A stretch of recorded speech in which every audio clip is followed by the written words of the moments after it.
नाशिक शहरातील chain snatching जबरी चोरी प्रकरणामध्ये गुन्हे शाखा युनिट 2 ने मोठी कारवाई करत 5 गुन्ह्यांचा उलगडा केला असून 2 आरोपींना अटक करण्यात आली आहे।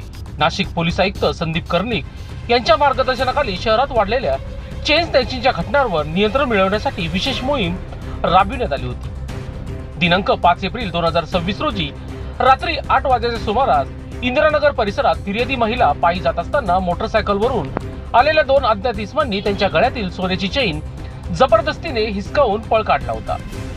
या प्रकरणी इंदिरानगर पोलीस ठाण्यात गुन्हा दाखल करण्यात आला होता। घटनेनंतर गुन्हे शाखा युनिट 2च्या पथकाने घटनास्थळी भेट देऊन सीसीटीव्ही फुटेज तपासले। त्यातून संशयित आरोपीची माहिती मिळाल्यानंतर पथकाने सलग 5 दिवस तपास करत आरोपीचा मार्ग काढला।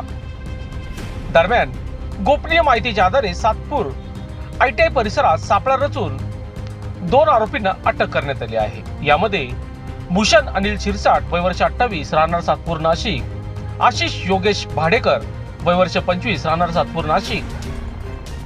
तपासादरम्यान आरोपीकडून इंदिरानगर पोलीस ठाण्याच्या 4 आणि अंबड पोलीस ठाण्याच्या 1 असे एकूण 5 गुन्हे उघडकीस करण्यात आले आहे।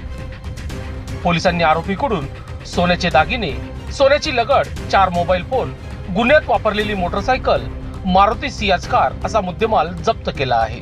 सदर आरोपीकडून आणखी गुन्हे उघड होण्याची शक्यता पोलिसांनी व्यक्त केली आहे। ही कारवाई गुन्हे शाखा युनिट 2च्या पथकाने केली आहे। लोकशाही न्यूजसाठी बंटी आढाव, नाशिक।